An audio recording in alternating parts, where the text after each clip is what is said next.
सभी मेरे प्यारे व्यूअर्स का वेलकम है YET की एडिटोरियल क्लास में।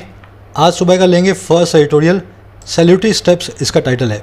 आर्टिकल लिखा हुआ है इलेक्शन कमीशन ने अब चुनावी रैलियों पे लगा दिया है बैन, और कितनी देरी से बैन आया इस चीज़ के ऊपर। शुरू करना है और पढ़ना है उसी अंदाज में जैसे पढ़ते हैं टॉपर्स। अगले आधे घंटे में आप ना केवल कॉम्प्रिहेंशन को सीखेंगे बल्कि वोकैबुलरी और ग्रामर को भी अलग से लेकर के समझेंगे। सारे ग्रामर कॉन्सेप्ट्स और सारी वोकैबुलरी इस आर्टिकल की आप अप्लाई करेंगे इस क्विज़ के ऊपर। देखो, हैंडमेड क्विज़ है और आपके लिए मोटिवेशन भी है। अगर आपने आधा घंटा ध्यान से दिया और कुछ सीखा और बाद में क्विज़ पे अप्लाई करके 5 में से 4 या 5 नंबर लेकर के आए, इससे बड़ा मोटिवेशन मेरे हिसाब से आपके लिए कुछ भी नहीं हो सकता। सब लोग इसको ट्राई दें, वीडियो के लास्ट में सॉल्यूशन मिल जाएगा आपको। चलिए शुरू करें। और हाँ, सब्सक्राइब जरूर कर लेना चैनल को। सब्सक्राइब करते ही आपको मिलेंगे नोटिफिकेशन हर वीडियो के हर रोज़। चलिए आइए कुछ नया सीखते हैं।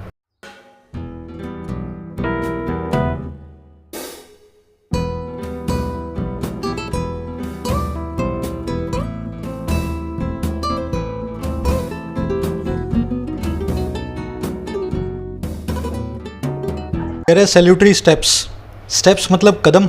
सैल्यूटरी का मतलब होता है हेल्थफुल, एकदम हेल्दी, स्वास्थ्यवर्धक। समझ गए ना। कह रहे किसी ने कदम उठाए हैं और वो बहुत अच्छे कदम है, बहुत हेल्दी कदम है। सैल्यूटरी वर्ड को नोट कर लेना, हेल्थफुल, हेल्दी। इसके लिए एक वर्ड है सैल्यूब्रियस। सैल्यूटरी और सैल्यूब्रियस दोनों एक दूसरे के सिनोनिम हैं, बार बार एग्जाम्स में पूछे जाते हैं, अच्छे वर्ड्स हैं, इनको जरूर से आप ध्यान करें। वॉलसम भी बोलते हैं इसको, है ना, हेल्दी को। अब बात किसकी हो रही है? बात हो रही है on election commission norms to curb कोविड-19 स्प्रेड।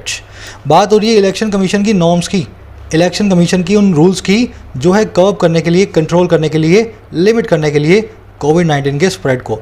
समझ गए ना। स्प्रेड का मतलब होता है फैलाव, कर्ब का मतलब होता है किसी चीज़ को कंट्रोल करना, कंटेन करना। एक बहुत ही अच्छी फ्रेजल वर्ब यूज़ करते हैं इसके लिए अपने, रेन इन।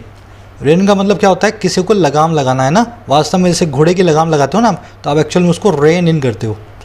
चलिए इसके टाइटल पैराग्राफ को देखेंगे, क्या कहना चाह रहा है। कह रहा है न्यू नॉर्म्स अंडर SC नज will help prevent a fresh surge after counting day. कह रहा है जो नई नॉर्म्स है ना, नए जो रूल्स इलेक्शन कमीशन ने बनाए हैं। अच्छा भाई, किसके अंडर बनाए हैं? हाई कोर्ट के, HC के, नज के। तो मद्रास हाई कोर्ट ने एक नज दिया था। नज होता है कोने का झटका। कोई आदमी आपके पास ख्यालों में खोया हो या कोई गलत काम कर रहा हो तो आप उसको क्या बोलते हैं? एल्बो से एक छोटा सा शॉव देते हैं ना, झटका देते हैं, पुश देते हैं, उसी को इंग्लिश में बोलते हैं नज। तो कह रहे जो नई नॉर्म्स आई हैं ना हाई कोर्ट के कोने के झटके के बाद, कह रहे ये हेल्प करेंगी प्रिवेंट करने में, रोकने में एक नए फैलाव को, एक नए जो है सर्च को, इंक्रीज़ को। और कब? काउंटिंग डे के बाद। तो जनरली काउंटिंग डे के बाद क्या होता है? ढोल मजीरे बजते हैं, जो जीत गया हार गया, है ना, मिठाइयाँ बढ़ती हैं। तो इसमें कोरोना बढ़ जाएगा। लेकिन नई नॉर्म्स क्या बोलती हैं? ये सब कुछ नहीं होगा, और इसकी वजह से शायद अब थोड़ा सा सर्च, थोड़ा सा जो इंक्रीज़ कम हो वायरस के केसेस में। चलिए, नॉर्म्स आपका सब्जेक्ट है, ब्लू कलर में। विल हेल्प आपकी वर्ब है। नज नाम के आप वर्ड को देख लेना। वास्तव में कोनी सी झटका मारो तब भी यूज़ कर सकते हो, और किसी को रिमाइंडर दो, किसी को थोड़ा सा आप ध्यान दिलाओ तब भी यूज़ कर सकते हो। हेल्प के बाद में देखो, हेल्प ऐसी वर्ब है इंग्लिश में, अपने बाद में बेयर और टू इन्फिनेटिव दोनों लेती है। तो हेल्प प्रिवेंट भी ठीक होता है और हेल्प टू प्रिवेंट भी बिल्कुल ठीक होता है। ठीक है ना। हेल्प एक अकेली अनोखी ऐसी वर्ब है इंग्लिश के अंदर। चलिए अब एक समरी का वक्त हो गया है। किस बारे में लिखा हुआ आपको पता लगे उससे पहले आज की हमारी वीडियो के स्पॉन्सर हैं टेक्स्टबुक.com। आप किसी भी एग्ज़ाम की तैयारी करते हो इंडिया के, जितना ज़रूरी उसके कॉन्सेप्ट सीखना है उतना ही ज़रूरी है लास्ट मोमेंट पे उसके एग्ज़ाम्स को देना, मॉक टेस्ट को। और मॉक टेस्ट के अंदर टेक्स्टबुक भारत का लीडिंग ब्रांड है। यहाँ पे आपको 300 से ज़्यादा एग्ज़ाम्स के 15,000 मॉक टेस्ट मिलेंगे। सारे के सारे इन्होंने एक पैकेज बनाया हुआ है 299 का। 1 साल की इसकी वैलिडिटी होती है। फॉर एग्जाम्पल आप देख पा रहे होंगे SSC के हर छोटे बड़े एग्जाम के और बैंकिंग के भी सैकड़ों मॉक टेस्ट है, इंडिविजुअल मॉक टेस्ट हर एग्जाम के लिए। इसी तरीके से कोई भी एग्जाम हो, UPSC हो, स्टेट PSC हो, for any exam in India you will get hundreds of mock test in this single package. वैसे इस पैकेज की कीमत है 299, 1 साल की वैलिडिटी के साथ। लेकिन आप सभी चैनल व्यूअर्स के लिए कूपन कोड है YET10। ऐप या वेबसाइट से इस पैकेज को बाय करते हुए इस कूपन कोड को यूज़ करें, 10% डिस्काउंट मिलेगा, 30 रुपीज़ का फर्दर। इस पैकेज का बाइंग लिंक है कमेंट सेक्शन में। Use the coupon code today. बड़ा सा थैंक यू टेक्स्टबुक.com को चैनल को सपोर्ट करने के लिए। समरी ये है कि देखो, इलेक्शन कमीशन सोया हुआ था पिछले कई महीनों से, जब जो है सारी पार्टियां चुनावी अभियान कर रही थी बंगाल में, असम में और इधर उधर। तो उससे हुआ क्या, उस अभियान के कैंपेन के नतीजे में हम देख रहे हैं पूरे देश में जो है फैल गया कोरोना। अब हाईकोर्ट ने क्या बोला मद्रास की कि भाई इलेक्शन कमीशन वालों, तुम्हारी वजह से ही कोरोना फैला है, तुम एक तरह के हत्यारे हो पूरे देश के अंदर। अब इसके बाद हुआ क्या, इलेक्शन कमीशन वाले डर गए मतलब थोड़े से उनको झिझक भी आई और शर्म भी आई। शर्म आकर के इन्होंने क्या किया, इन्होंने सभी की सभी चुनावी रैलियों को अब कर दिया बैन। अगर आप जीत भी जाते हैं इलेक्शन को, उसके बाद भी आप ढोल मजीरे नहीं बजा सकते, है ना। तो कुछ इस तरह के मेजर्स इन्होंने उठाए हैं। हमारा आर्टिकल यही कह रहा है कि जो नई नॉर्म्स आई हैं ना, देर सही पर सवेर सही, HC के नज के बाद ये हेल्प करेंगी थोड़ा बहुत वायरस को कम करने में काउंटिंग डे के बाद। समझ गए, बस आज की यही इसकी टोन है। आज थोड़ी सी ऑप्टिमिस्टिक टोन में बता रहा है, ये थोड़ा आशावादी हो रहा है आने वाले वक्त के लिए, तो ऑप्टिमिस्टिक इसकी टोन हो गई। शुरू कर दें आर्टिकल को, चलो आ जाओ। कह रहा amid criticism that it did not enforce steps to curb the spread of COVID-19 during the protracted campaign for assembly elections in 4 states and 1 UT with sufficient vigor, the ECI, the Election Commission of India, has now banned victory processions after results are declared on May 2nd. Simple सा है, कह रहा बीचों बीच अमिट उस criticism के, उस आलोचना के। अच्छा भाई कौन सी आलोचना, दैट वो ये कि इसने एनफोर्स नहीं किया, इसने इम्प्लीमेंट नहीं किया। अच्छा किसको, उन कदमों को जो थे कर्ब करने वाले, कंट्रोल करने वाले, लगाम लगाने वाले। अच्छा किस चीज़ पे, स्प्रेड पे, फैलाव पे। फैलाव किसका, कोविड-19 का। और कब, इस ड्यूरिंग, इस दौरान, और किसके दौरान, प्रोट्रैक्टेड कैंपेन के, लंबे खिंचे हुए चुनावी अभियान के। तो कितने महीने ये चुनावी अभियान चला, सब पार्टियों ने जो है अपनी अपनी रैलियां की। तो कह रहा है इस क्रिटिसिज्म के बीच कि इसने कोई स्टेप नहीं उठाए इस चुनावी अभियान को रोकने के लिए। अच्छा ये चुनावी अभियान चला असेंबली इलेक्शंस के लिए, विधानसभा चुनावों के लिए, 4 स्टेट्स में, 4 राज्यों में और 1 यूनियन टेरिटरी में, है ना। और कैसे नहीं रोका इन्होंने, कैसे स्टेप्स नहीं उठाए, सफिशिएंट विगर के साथ, जो है पर्याप्त जो है जोश के साथ। थोड़ा बहुत इसने बोला लेकिन पूरा जोश ईसी ने नहीं दिखाया। कह रहा है इसके क्रिटिसिज्म के बीच अब हुआ क्या, जो ईसी है ना हमारा इलेक्शन कमीशन ऑफ इंडिया है, उसने अब कर दिया है बैन। अच्छा किसको, विक्ट्री प्रोसेशंस को, विक्ट्री के बाद होने वाली जो है परेड को। और कब, रिजल्ट्स जब जो हैं अनाउंस हो जाते हैं, डिक्लेयर हो जाते हैं 2 मई को, 2 मई को। समझ गए ना। तो कह रहा है इस पूरी आलोचना के बाद, इस पूरी जो है गालियाँ पड़ने के बाद इलेक्शन कमीशन जगह और इसने कर दिया है बैन विक्ट्री प्रोसेशंस को। और जब रिजल्ट आएंगे उसके बाद जब जो है प्रोसेशंस होती हैं। अब आ जाओ सेंटेंस पर देखने वाली चीज़ें। सबसे ज़रूरी चीज़ थी आपको पता लगाना ये कि सब्जेक्ट कौन और वर्ब कौन। तो इसमें कई सारे सब्जेक्ट्स हैं। इट पहला है, इसकी वर्ब है did not enforce. Election commission की वर्ब है हैज़ बैंड।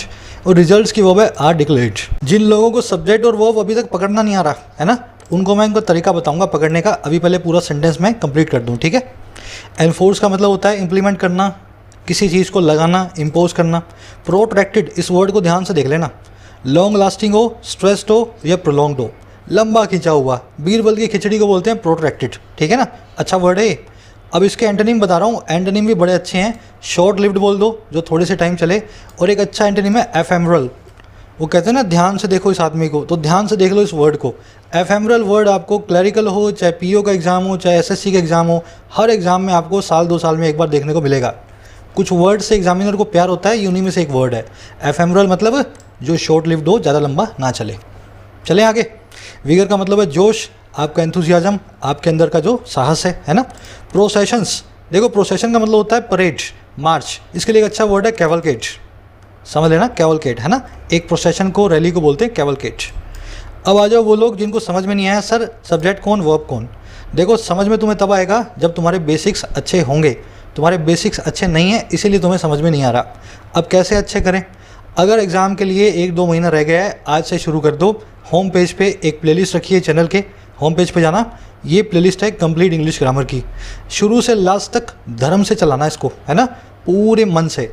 अगर 15 दिनों में पूरी कर ली ना, तो उसके बाद में ये दिक्कत नहीं रहेगी इंग्लिश में कि सर हमें सेंटेंस समझ में नहीं आता, है ना। ये चीज़ तुम भूल जाओगे। बढ़े आगे, चलो।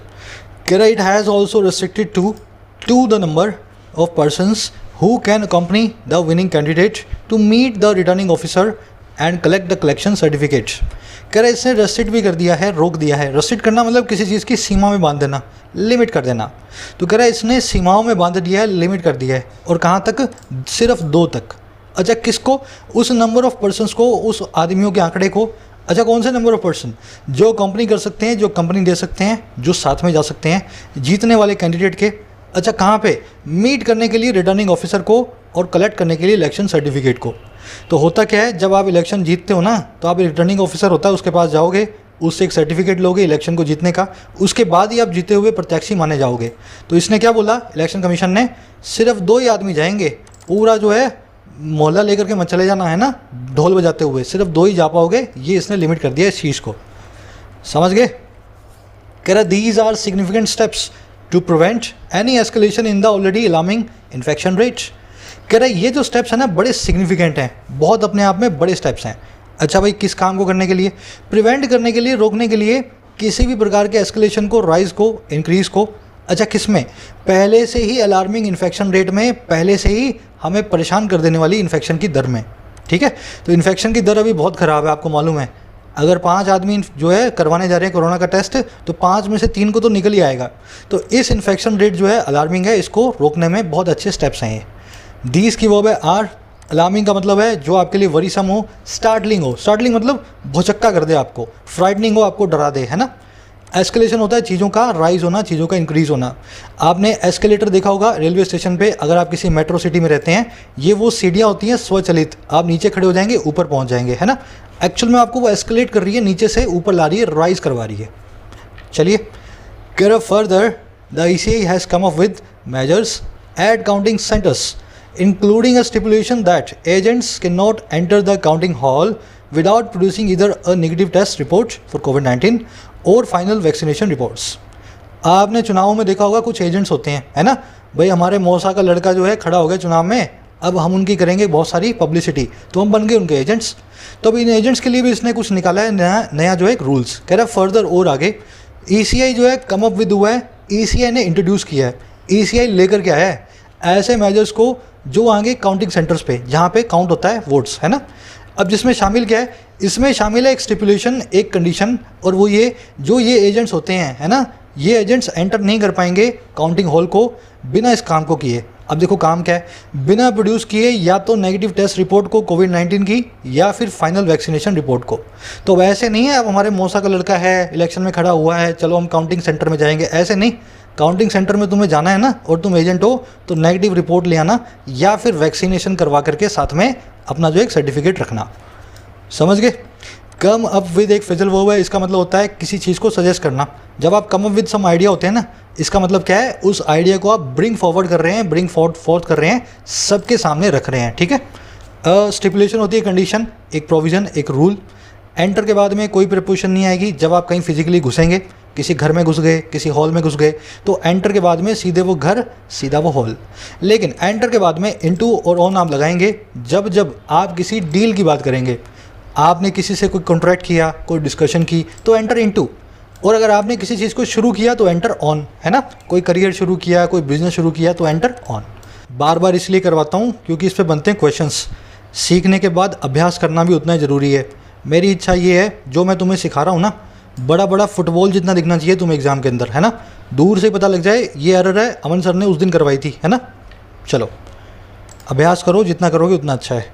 कह रहा while the stringent norms are welcome, it is regrettable that the enforcement of earlier norms for COVID appropriate behavior by political parties, candidates and their supporters was often quite lax during the long campaign। अब बता रहा है पुरानी कहानी। कह रहा है जहाँ ये stringent norms हैं, stringent मतलब कड़ी, बहुत हार्श, बहुत स्ट्रिक्ट। कह रहा है जहाँ ये कड़े रूल्स हैं उनका सभी वेलकम करते हैं, उन सभी रूल्स का है स्वागत। कह रहा है वहीं पे ये चीज़ है बड़ी रिग्रेटेबल, इस चीज़ का हमें बहुत खेद है, बहुत अनफॉर्चुनेट बात है ये, दैट वो ये कि जो इन्फोर्समेंट है, जो लगाने का काम है पुरानी नॉर्म्स को, जो थी कोविड अप्रोप्रिएट बिहेवियर की, और किसके द्वारा, पॉलिटिकल पार्टीज़ के द्वारा, कैंडिडेट्स के द्वारा और उनके सपोर्टर्स के द्वारा। कह रहा है रिग्रेटेबल यही है कि ये जो इन्फोर्समेंट है ना इन नॉर्म्स का, ये अक्सर देखा गया क्वाइट लैक्स, ये अक्सर था बहुत ही ढीला, क्वाइट ढीला, है ना। लैक्स मतलब ढीला। और कब? इस लॉन्ग कैंपेन के दौरान। तो जब चिड़िया जो खेत चुग रही थी तब तो ये सोए रहे, सारे के सारे प्रत्याशी, कैंडिडेट्स, उनके एजेंट्स बिना मास्क के घूमते रहे। तो कह रहा है रिग्रेटेबल बात अब यही है कि अब तो आपने अच्छा कर दिया, लेकिन जब करने की ज़रूरत थी तब आप बड़े लैक्स पर्सन थे, ढीले थे। अब देखो लैक्स का मतलब ढीले को बोलते हैं easy going, lakhs, lenient, negligent, है ना, जो बेपरवाह हो वो होता है लैक्स। रिग्रेटेबल मतलब खेदजनक हो, अनफॉर्चुनेट हो, डिसअपॉइंटिंग हो। स्ट्रिंजेंट का मतलब आप जानते हैं, स्ट्रिक्ट हो, हार्श हो, फर्म हो, स्ट्रॉन्ग हो, है ना, जो चीज़ अपने आप में बहुत कड़ी हो। और कुछ देखने वाला नहीं है ना, चलो आगे बढ़े। कह रहे the Madras high court's remark to the effect that ECI officials should bear a great responsibility for the horrific spike in infections, illness, hospitalization and deaths will resonate with the public। अब बता रहा हाई कोर्ट ने क्या बोला। कह रहा Madras high court का जो रिमार्क है इस तरह का, देखो टू द इफेक्ट का मतलब होता है हिंदी में कुछ इस तरह का, एग्जैक्टली वैसा नहीं, हम आपको अपनी भाषा में बता रहे हैं कैसा रिमार्क है ना, कुछ इस तरह का। तो कह रहे मद्रास हाई कोर्ट का जो रिमार्क है ना कुछ इस तरह का, दैट वो ये कि ECI के ऑफिशियल्स को बेयर करना चाहिए, ECI के ऑफिशियल्स को सहन करना चाहिए उस बड़ी रिस्पॉन्सिबिलिटी को, उस बड़े फ़र्ज़ को जो है हॉरिफिक स्पाइक का, जो है एक डरा देने वाले जो है जो इन्फेक्शंस में स्पाइक का है ना, स्पाइक इन इन्फेक्शंस, और किस में, बीमारी के अंदर स्पाइक का, हॉस्पिटलाइजेशन में और डेथ्स में। कह रहे ये जो रिमार्क है ना ये विल रेजोनेट विद, ये रेजोनेट विद करेगा, इसको सपोर्ट मिलेगा पब्लिक के द्वारा, लोगों के द्वारा। तो जो मद्रास हाई कोर्ट ने बोला कि भाई ECI तुम्हारी वजह से ही कोरोना की सेकंड वेव आई है, कह रहे ये बात अपने आप में इतनी अच्छी बात है, हर आदमी पब्लिक का इसको सपोर्ट करने को तैयार है, ये रेजोनेट विद कर रही है हमारे साथ। अब आ जाओ, इसमें कुछ अजीब अजीब से वर्ड्स आए हैं। रेजोनेट विद, देखो रेजोनेट करने का मतलब होता है किसी चीज़ का गूंजना। मैंने कुछ बोला, सामने से वही चीज़ गूंज करके मेरे पास आई, तो इस तरीके से मैं देखूँ तो वो चीज़ मुझे सपोर्ट कर रही है। समझे मेरी बात को। जब दो चीज़ें एक दूसरे से रेजोनेट विद करती हैं, दोनों एक दूसरे को एको करती हैं, इसका मतलब है दोनों एक दूसरे की बात को दोहरा रहे हैं, सपोर्ट कर रहे हैं एक दूसरे को। तो कोर्ट का रिमार्क और पब्लिक के रिमार्क्स, पब्लिक की थॉट्स एक दूसरे को रेजोनेट विद करती हैं, सपोर्ट करती हैं, है ना। टू द इफेक्ट, अब देखो ये दो तरह की हैं, टू द इफेक्ट और टू दैट इफेक्ट, दोनों का मतलब एक ही है, कुछ इस तरह का, है ना, नॉट एग्जैक्टली वैसा का वैसा नहीं, कुछ इस तरह का। She said she had a fever और समथिंग टू दैट इफेक्ट, उसने बताया कि उसको एक फ़ीवर था या कुछ ऐसा ही बताया। देखो उसने मुझे फ़ोन किया, फ़ोन करके बोला भाई आज फीवर है, आज मैं नहीं आऊँगी। अब मुझे एक्चुअली याद नहीं है उसने क्या बोला, फ़ीवर है, कोरोना है, जुकाम है, सर दर्द है ना। तो मैं बोल रहा हूँ उसने बोला कि उसको एक फ़ीवर था या फिर कुछ ऐसा ही बोला, है ना, एग्जैक्टली मुझे नहीं पता, याद नहीं है। अब इसका बिल्कुल उल्टा क्या है, वर्ड फॉर वर्ड, समझ गए ना। वर्ड फॉर वर्ड का मतलब है जैसा उसने बोला शब्दशः मैं आपको बता रहा हूँ, वर्ड फॉर वर्ड। और इसके लिए एक और वर्ड है इंग्लिश में, वर्बैटिम। वर्बैटिम, वर्बैटिम का मतलब भी वही है, वर्ड फॉर वर्ड। ये सब चीज़ें गहरी रिसर्च के बाद बनाई है मैंने, सालों की रिसर्च है मेरी इंग्लिश लैंग्वेज के अंदर, क्योंकि मैं इंग्लिश का शौकीन हूँ, मैथ्स और इंग्लिश जो है मेरे अच्छे सब्जेक्ट्स रहे हैं। तो इस रिसर्च का फ़ायदा उठाएं, ये आपको एक जगह कहीं नहीं मिलेगी, है ना। चलो कह रहे कहाँ गया भाई, कह रहे while it was quite in order that the court voiced its displeasure with the ECI for failing to make all parties adhere to its norms, the suggestion by the bench that ECI officials should bear sole responsibility for the situation was avoidable, bordering on the intemperate। अब ये बता रहा है court कब अपने हदों से आगे बढ़ गई। कह रहा है जहाँ ये बात बिल्कुल इन ऑर्डर थी, जब कोई चीज़ इन ऑर्डर होती है तो मतलब बिल्कुल सही होती है, अप्रोप्रिएट होती है।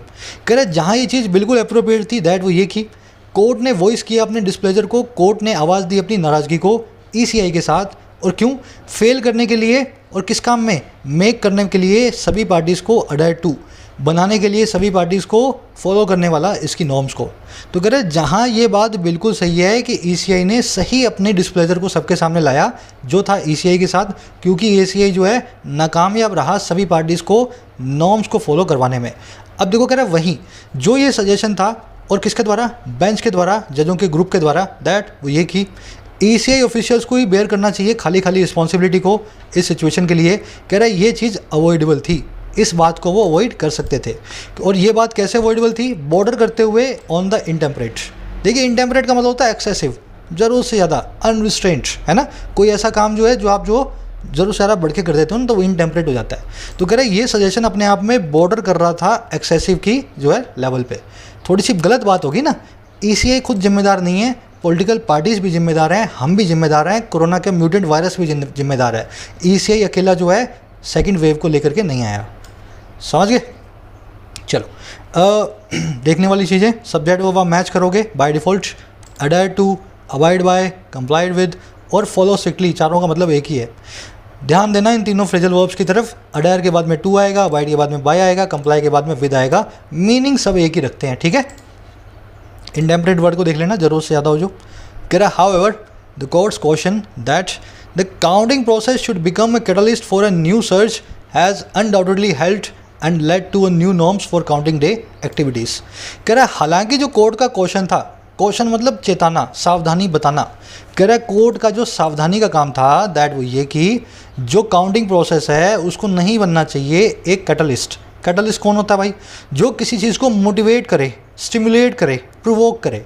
तो कोर्ट का जो मानना था ना, चेताना था कि ये भाई काउंटिंग की प्रोसेस को तुम एक मोटिवेशन मत बना देना एक नए सर्च के लिए। कह रहा ये जो क्वेश्चन है ना, इसने बिना डाउट के हेल्प किया है और लीड किया है नई नॉर्म्स को काउंटिंग डे एक्टिविटीज़ के लिए। तो कह रहा कोर्ट ने गलत गलत बातें बोली लेकिन सही वक्त पे बोली हैं। वास्तव में इन्हीं बातों की वजह से ही ECI डर के मारे नई नॉर्म्स को बना करके सबके सामने लाया है। क्वेश्चन की वो अब दो आई हैं, हेल्प्ड और लेड टू, है ना। हैज़ हेल्प्ड और हैज़ लेड। लेड के बाद में हमेशा टू आता है, आप जानते हैं। कैटलिस्ट मतलब जो कैटलाइज करे, स्टिमुलेट करे, मोटिवेट करे, आपको उंगली लगाए, आपको जो है भड़काए। चलें आगे। कह रहा है as the election draws to a close this time may have come for the ECI to reconsider its resort to multi phase polling as a permanent practice. इस सेंटेंस में एक एरर है। एरर क्या है? टाइम के लिए singular verb आनी चाहिए। सिंगुलर वर्ब होती है हैज़, यहाँ लगा दी इसने पागल ने हैव, है ना। आप सब लोग को मैं चैलेंज करूँगा क्यों यहाँ पे इसने हैव लगाया, मुझे आप बताएंगे। चलो मैं अभी सेंटेंस को पहले ट्रांसलेट कर देता हूँ, फिर मैं ही आपको बताऊँगा, है ना। कह रहा है जो इलेक्शन है वो जैसे ही ड्रॉ होता है, ड्रॉ का मतलब है खींच के आना, और किसके? क्लोज के एक जो है एंड के। ड्रॉ टू ए क्लोज का मतलब है जैसे जैसे किसी चीज़ का एक क्लोज के नज़दीक में आना। तो कह रहा है जैसे जैसे इलेक्शन ख़त्म होने की कगार पे आता है, ड्रॉ होता है क्लोज की तरफ, वैसे वैसे ही जो टाइम है ना, हो सकता है आ चुका हो, मे हैव कम, हो सकता है आ चुका हो। और किसके लिए? इलेक्शन कमीशन ऑफ इंडिया के लिए। अच्छा क्या करने का? रिकन्सिडर करने का। अच्छा किस चीज़ को? इसके इस ऑल्टरनेटिव को, रिसोर्ट को।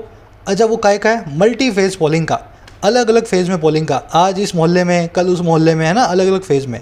और कैसे? एज अ परमानेंट प्रैक्टिस, एक परमानेंट प्रैक्टिस के तौर पे। तो कह रहे जैसे ही इलेक्शन खत्म हो रहा है, अब वक्त आ गया ECI के लिए ये 8-8, 7-7 फेज़ में जो पोलिंग करवाने का काम है, इसने परमानेंट प्रैक्टिस बनाई हुई है। इस चीज़ को रिकन्सिडर करे। हर बार ज़रूरत नहीं होती है 7 फेज़ में पोलिंग करवाना, समझ गए। रिसोर्ट के बाद में टू आएगा, रिसोर्ट टू, रिकोर्स टू, आप जानते हैं ये वो वाले फ्रेज हैं जो अपने बाद में नाउन प्रोनाउन जीरेंड लेंगे। रिसोर्ट का मतलब होता है किसी चीज़ पे उतर आना, कोई ऑल्टरनेटिव को पकड़ लेना, है ना, किसी ऑल्टरनेटिव रास्ते को जो है शुरू कर देना, उस पर चलना, रिसोर्ट टू। अब देखो जो मैंने आपसे सवाल पूछा था यहाँ पे हैव क्यों आया, बड़ा सीधा सा उसका जवाब है मॉडल वर्ब हमेशा अपने बाद में लेगी बेयर इन्फिनेटिव, और हैव वर्ब का बेयर इन्फिनेटिव हैव ही है, हैज़ नहीं है। इसको मैं आपको कुछ एग्जांपल्स के जरिए बताता हूँ। He cracks any exam that he appears for, वो क्रैक कर देता है किसी भी एग्जाम को जिसमें वो अपीयर करे। अब ही के लिए वर्ब आती है सिंगुलर, तो क्रैक के पीछे एस लगा हुआ है, लेकिन बीच में मैंने कैन लगा दिया। ही कैन, यहाँ पे क्रैक्स ही लिख देता हूँ, ठीक है, cracks. He can cracks any exam that he appears for, वो क्रैक कर सकता है किसी भी एग्जाम को जो वो अपीयर करता है। कैन का मतलब है किसी काम को कर सकना। अब देखो कैन है एक modal verb, can, may, could, would, should, है ना, माइट, सब मॉडल वर्ब्स हैं। विल, 13 मॉडल वर्ब्स हैं। मॉडल वर्ब के चैप्टर में अच्छे से करवाया आपको ग्रामर सीरीज़ में। अब मुझे बताओ अगर मॉडल वर्ब लग गई, क्या उसके बाद में बेयर इन्फिनेटिव के अलावा कुछ और आ सकता है? नहीं आ सकता। क्रैक वर्ब का बेयर इन्फिनेटिव, हर वर्ब का बेयर इन्फिनेटिव बिना ऐसे IES के होता है, तो मैं यहाँ लिखूँगा क्रैक। अब कोई लड़का सोचे सर ही के साथ में क्रैक कैसे आ गया? ओहो, अरे आएगा, अगर कैन लग गया ना बीच में तो इस ही से इस क्रैक का कोई भी कनेक्शन नहीं है, समझ गए। Shalini prepares only for the UPSC, Shalini महज UPSC की तैयारी करती है। अब मैं बोल रहा हूँ Shalini may prepares for the state PSC as well, Shalini prepare कर सकती है स्टेट PSC के एग्ज़ाम के लिए भी। अब देखो शालिनी के साथ में प्रिपेयर्स आएगा, शालिनी के साथ में प्रिपेयर्स आएगा, लेकिन शालिनी के बाद में मॉडल लगने के बाद प्रिपेयर्स नहीं आएगा, यहाँ पे लगेगा बेयर इन्फिनेटिव बेस फॉर्म, जिसमें कभी भी एस या IES नहीं होता, ठीक है। तो Shalini may prepare for the state PSC as well. तो याद रखें हमेशा, अब मॉडल लगने के बाद इस वर्ब का सेंटेंस के सब्जेक्ट से कोई कनेक्शन नहीं रह जाता। चले आगे। कह रहा granted some states are prone to violence but should it not reconsider the practice taking in account the strides made in communications and logistics. कह रहा मान लिया, ग्रांटेड, कंसीडर कर लिया, ग्रांटेड। अच्छा किस चीज़ को भाई? कुछ स्टेट्स जो हैं प्रोन है, कुछ स्टेट्स जो हैं वल्नरेबल हैं, ससेप्टेबल हैं, डिफेंसलेस हैं, और किसके सामने, वायलेंस के सामने, जो है हिंसा के सामने। कह रहा है हम मानते हैं कुछ स्टेट्स में खून खराबा होना लाजमी है इलेक्शन के दौरान। कह रहा है लेकिन क्या इसको रिकन्सिडर नहीं करना चाहिए अपनी प्रैक्टिस को? Should it not reconsider it's practice? और कैसे? टेक इनटू अकाउंट करते हुए, कंसीडर करते हुए उन स्ट्राइड्स को, उन कदमों को जो बनाए गए हैं कम्युनिकेशन में, संवाद में और लॉजिस्टिक्स में, चीज़ों के काम करने के तरीके में। तो कह रहे हैं मानते हैं कुछ स्टेट्स में वायलेंस होती है चुनावों के दौरान, लेकिन ये वायलेंस 1950 से हो रही है, अब आ गया 2021। आपने कम्युनिकेशन भी बहुत अच्छा कर लिया है, आपके लॉजिस्टिक्स भी बहुत अच्छे हैं, अब आप जो है ईवीएम को यूज़ करते हो, तो अब ये वायलेंस का बहाना मत करो, आपको रिकन्सिडर करना चाहिए अपनी इस प्रैक्टिस को, है ना। अब आपके पास बहुत सारे हथियार हैं वायलेंस को रोकने के, समझ गए ना। अब आ जाओ सेंटेंस को पहले मैं समझा देता हूँ, देखने वाली चीज़ें बता देता हूँ, फिर बताऊँगा इसमें कूल ग्रामर कॉन्सेप्ट जो मैंने पिछले शायद 2 महीनों में आपको नहीं करवाया है ना। देखिए प्रोन टू का मतलब है डिफेंसलेस होना, किसी चीज़ के सामने बिल्कुल भी जो है मजबूर होना, समझ गए ना। Prone to, vulnerable to, susceptible to एक ही बात है, तीनों के आगे लगेगा टू, है ना, तीनों सिनोनिम है एक दूसरे के। डिफेंसलेस के आगे लगता है बिफोर या अगेंस्ट, ठीक है ना, डिफेंसलेस टू नहीं, डिफेंसलेस बिफोर या अगेंस्ट। टेक इनटू अकाउंट यहाँ पे प्रेजेंट पार्टिसिपल सेमेंटरी सेक्शन है, इसको कंसीडर भी बोल सकते हैं। स्ट्राइड्स का मतलब होता है कदम, एडवांसेस, स्टेप्स। अब जो मैं आपसे कॉन्सेप्ट डिस्कस करने चाह रहा हूँ ना, वो है नॉट के इस पोजीशन का। देखो ये है एक इंट्रोगेटिव सेंटेंस, लास्ट में लगा हुआ है क्वेश्चन मार्क, हेल्पिंग वर्ब आ रही है सब्जेक्ट से पहले। अगर ऐसा है तो आपको डिसाइड करना पड़ेगा नॉट की पोजीशन क्या होगी, और ये डिसाइड करना बहुत ईजी है अगर आप इस फॉर्मूला को करेंगे follow. The boss will attend the meeting, boss attend करेगा मीटिंग को। ये सेंटेंस है अफर्मेटिव, इसमें कहीं नोट नहीं आया हुआ, इसमें कोई क्वेश्चन नहीं बना हुआ। अगर इस सेंटेंस को मैं क्वेश्चन वाला सेंटेंस बनाऊँ, इंट्रोगेटिव सेंटेंस बनाऊँ, तो मैं क्या करूँगा, हेल्पिंग वर्ब को उठाऊँगा और लगा दूँगा शुरू में, ठीक है, और the boss attend the meeting को लिख दूँगा इसके बाद में। Will the boss attend the meeting, will the boss attend the meeting, है ना, और लास्ट में क्या लगाऊंगा, क्वेश्चन मार्क। तो इसको बोलते हैं इंट्रोगेटिव सेंटेंस बनाना। हेल्पिंग वर्ब को सेंटेंस के सब्जेक्ट से पहले ले आना और मेन वर्ब को बाद में पढ़ा रहने देना। अब देखो ये तो आपने बना दिया, ये तो था बड़ा इजी। अब मुश्किल क्या है, जब इसमें लग जाए बीच में not, the boss will not attend the meeting. अब क्या करना है, अगेन आप उठाएंगे हेल्पिंग वर्ब को, आप क्या करेंगे, यहाँ लिख देंगे हेल्पिंग वर्ब को, ठीक है, आपने विल को लिख दिया। उसके बाद आप पूरा का पूरा उठाएंगे और इसके बाद में रख देंगे will the boss not attend the meeting और लगा देंगे लास्ट में क्वेश्चन मार्क। अब मुझे एक बात बताओ, इस नॉट को यहाँ से उठा करके अगर मैं यहाँ रख दूँ, अगर मैं यहाँ रख दूँ तो क्या होगा, सेंटेंस गलत हो जाएगा, सही होगा। अब ध्यान देना, इसमें एक फॉर्मूला लगता है। फॉर्मूला क्या है मेरे भाई, ये नॉट जो है ना, नॉट, ये नॉट जो है ना, नॉट कभी भी सब्जेक्ट को क्रॉस नहीं करेगा। ये नॉट हमेशा सब्जेक्ट से डरता है, सब्जेक्ट को क्रॉस नहीं करेगा। हेल्पिंग वर्ब तो कर गई, नॉट नहीं करेगा। एक ही शर्त है जब क्रॉस करेगा, जब हेल्पिंग वर्ब नॉट को हाथ पकड़ के ले जाए। अब हाथ पकड़ के ले जाने का मतलब क्या है, यहाँ पे विल नॉट को मैं लिखूंगा वांट। आप जानते हैं ना, वांट होती है विल नॉट की शॉर्ट फॉर्म। अगर तो नॉट जो है, अगर तो ये जो नॉट है विल के अंदर घुस गया, तब तो ये विल के साथ चला जाएगा, तब तो ये बात ठीक है। अगर ये नहीं घुसा ना, तो ये नॉट अपनी जगह पे बना रहेगा, अकेला कभी भी सेंटेंस के सब्जेक्ट को क्रॉस नहीं कर सकता, है ना, कूल कॉन्सेप्ट। अगर मैं ऐसा लिखूं तब तो मैं नॉट को सेंटेंस के सब्जेक्ट के बाद लिखूंगा, अगर मैं ऐसा लिखूं तब मैं सेंटेंस के सब्जेक्ट से पहले लिखूंगा। तो ये है कॉन्सेप्ट, नॉट को क्रॉस करवाना है या नहीं करवाना। अब इसको देख लो, Yashika does not want to help us, Yashika चाहती नहीं है हमारी मदद करना, तो क्या करूँगा मैं, यशिका से पहले ले आऊँगा डज को, यशिका से पहले ले आऊँगा डज को, does Yashika not want to help us और लास्ट में लगा दूंगा क्वेश्चन मार्क, ठीक है। लेकिन अगर दूसरा तरीका बनाना चाहूँ तो मैं लिखूँगा does not, doesn't Yashika want to help us, समझ गए ना। She has not completed the project yet, उसने अभी तक प्रोजेक्ट को पूरा नहीं किया। क्या करना है, आप यहाँ पे हैज़ को लाओगे सेंटेंस के शुरू में, हैज़ को लाओगे सेंटेंस के शुरू में और नॉट को यहीं पड़ा रहने दोगे। और अगर आपके मन में आ जाए नॉट को क्रॉस करवाना ही है, तो आप क्या करोगे, इसको उठाओगे और यहाँ लिखोगे हैज़न्ट, समझ गए ना। तो इस तरीके से आप जो है नॉट को क्रॉस करवा सकते हो। अगर नहीं करवाया, अगर यहाँ पे हैज़ के बाद में नॉट लिख दिया, डज के बाद में नॉट लिख दिया, तो ये बन गई एरर। चलो आ जाओ, कह रहा है multiphase voting has been defended for the last 3 decades as something necessary because of the time needed to move centre forces to different parts of the country. कह रहा मल्टी फेज वोटिंग जो है ना, उसको डिफेंड किया गया है, उसको बचाव किया गया है लास्ट 3 decades में, पिछले 30 सालों में, एक ऐसी चीज़ की तरह एज समथिंग जो बड़ी नेसेसरी है, ज़रूरी है। और किस कारण से? उस टाइम की वजह से जो नीडेड होता है, ज़रूरी होता है मूव करने के लिए सेंट्रल फोर्सेस को डिफरेंट पार्ट्स में कंट्री के अंदर। तो अगर आपको पूरे देश में इलेक्शन करवाना है तो अलग अलग फेजेस में करवाना ही पड़ेगा, क्योंकि आपके पास फौजी जो हैं, सीआरपीएफ वाले जो हैं, वो बड़े जो है लिमिटेड से हैं।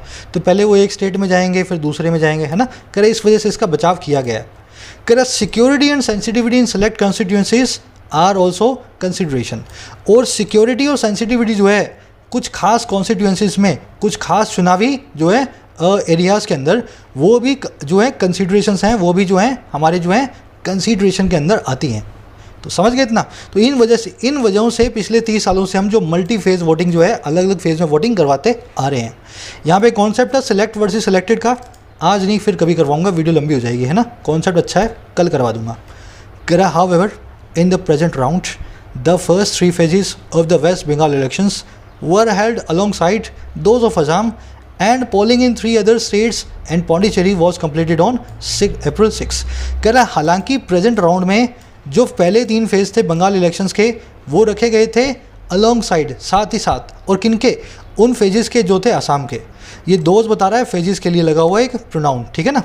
कह रहा हालांकि पहले राउंड में, प्रेजेंट राउंड में पहले 3 फेज़ जो हैं बंगाल इलेक्शन के रखे गए थे आसाम के साथ, और जो पोलिंग थी दूसरे 3 फेजेस की 3 स्टेट्स में और पौंडीचेरी में, वो कंप्लीट हुई थी अप्रैल 6 को। आगे कह रहा है with only 1 state left there was a good case for fulfilling logistical requirements within a week or so and getting the remaining polling work done in 1 or 2 phases by April 15। तो कह रहा सब जगह आपने करवा दिया था अप्रैल 6 तक, है ना। अब बचे थे बंगाल के 3 फेज़। तो कह रहा महज एक स्टेट के बच जाने के बाद अब सारी की सारी फोर्सेज जो हैं एक स्टेट में आ जाएंगी, है ना, बाकी जगह तो हो गया। कह रहा एक बड़ा अच्छा केस था, एक बड़ा अच्छा एक पॉइंट था हमारे पास फुलफ़िल करने का लॉजिस्टिकल रिक्वायरमेंट को 1 वीक के अंदर या उसी तरह के कुछ टाइम में और सो, है ना, 7 दिन में, 8 दिन में या 6 दिन में, और गेट करने का रिमेनिंग पोलिंग वर्क को डन पूरा 1 या 2 फेजेस के अंदर अप्रैल 15 तक।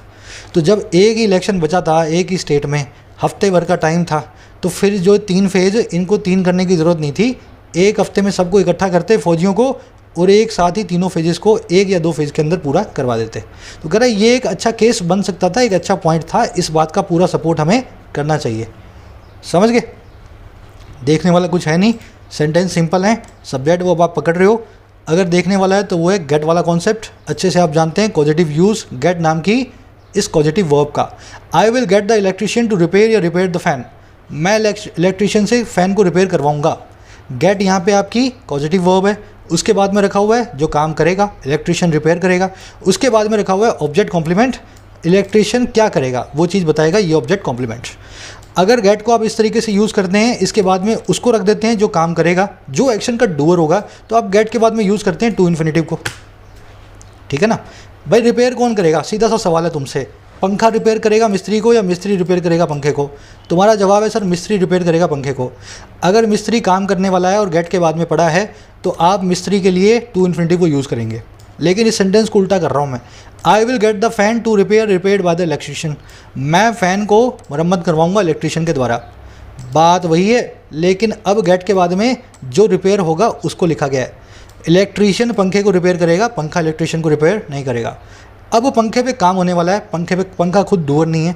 अगर ऐसा है तो अब टू रिपेयर नहीं, आप लगाएंगे रिपेयर्ड को। बड़ा ही सिंपल कॉन्सेप्ट है, रीजनिंग का कॉन्सेप्ट है, इंग्लिश का नहीं है ये, है ना। काम करने वाला अगर गेट के बाद में हो तो टू इन्फिनिटिव, काम होने वाला जो है गेट के बाद में हो तो आप पास्ट पार्टिसिपल को यूज़ करेंगे। यही काम आप हैड के साथ करते हैं।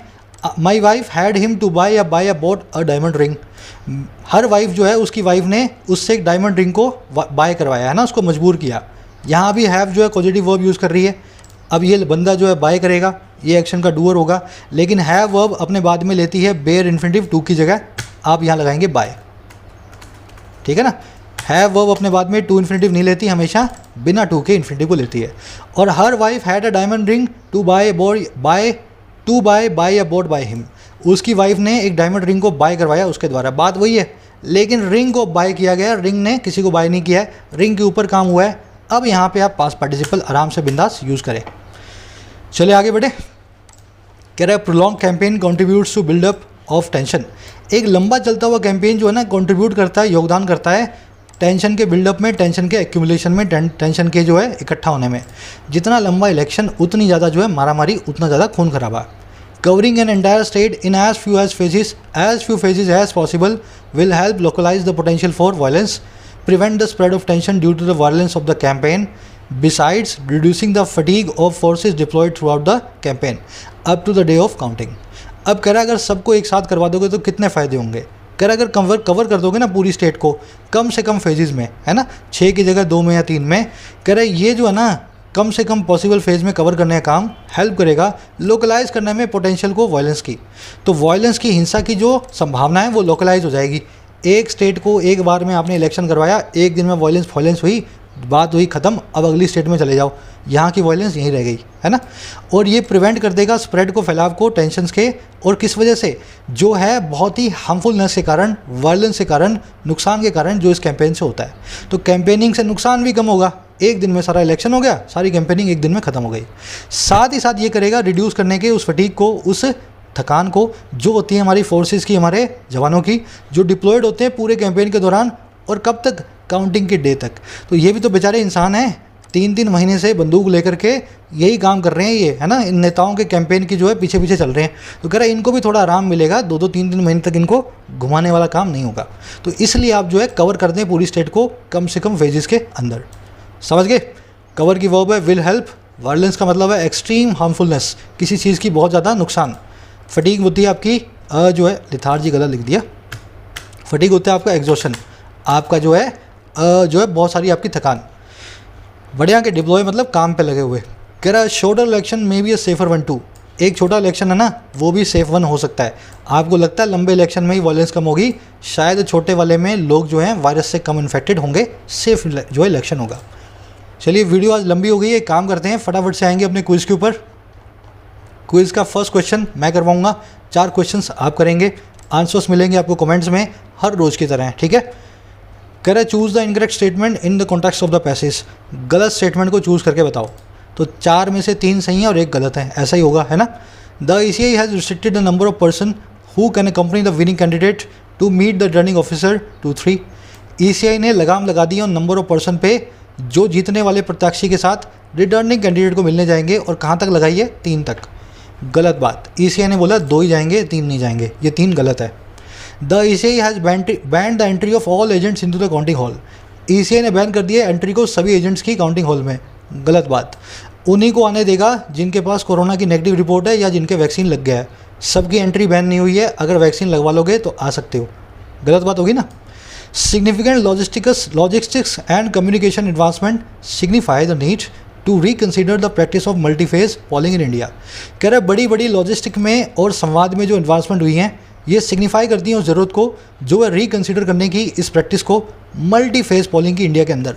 बिल्कुल ठीक बात है, इसी वजह से तो हम सोच रहे हैं कि आज की डेट में मल्टी फेज पोलिंग ना करवाएं, एक बार में सबको पोल करवा दें, क्योंकि हमारे पास टेक्नोलॉजी बड़ी नई आ गई है, अच्छी आ गई है ना। सी आपका आंसर है, करेक्ट बात कर रहा है। अब डी देख लो क्यों गलत है। The HC has slammed ECI for being lax during the ongoing elections, convicting the chief election commissioner of India of murder charges. कह रहा है जो HC है उसने स्लैम किया है हमारी इलेक्शन कमीशन को ढिलाई बरतने के कारण अभी जो इलेक्शन चल रहे हैं उनमें। और कैसे किया है, कॉन्विक्ट करते हुए, सज़ा सुनाते हुए चीफ इलेक्शन कमिश्नर को, और किसके, मर्डर के चार्जेस की। तो HC ने बहुत कुछ बोला है, बहुत गालियां दी हैं, लेकिन कोई सज़ा वजह नहीं दी है किसी को कॉन्विक्ट करके मर्डर के चार्ज पे, फांसी पे नहीं लटकाया है ना। तो ये बाद वाला जो पोर्शन है ये गलत है, ये डी जो है ये भी आपका गलत हो गया। चलिए लास्ट के 4 क्वेश्चंस को सॉल्व करें, कमेंट सेक्शन में अपडेट करें अपने मार्क्स को, मेरे मार्क्स से, मेरे जो है आंसर से मैच करके अपने मार्क्स मुझे ज़रूर बताना, मुलाकात लूँगा। एक और चीज़, अगर आप लोगों को एक छोटा सा सेशन चाहिए आधे घंटे का, 15-20 मिनट का, exam strategy for clerical exam, clerical या PO या जो भी आ रहा है, तो ज़रूर से कमेंट्स में बताना। मैं कोशिश करूँगा आज या कल में 15 मिनट की एक वीडियो बना करके आपको बताऊँगा अगले 20, 30, 50 जितने भी दिन बचे हैं उसमें बैंक के एग्ज़ाम के लिए कैसे प्रिपेयर करना है, क्या आपकी स्ट्रेटजी होनी चाहिए, ठीक है ना। बताना कमेंट्स में, उसी हिसाब से अपने देख लेंगे। चलिए साइनिंग आउट।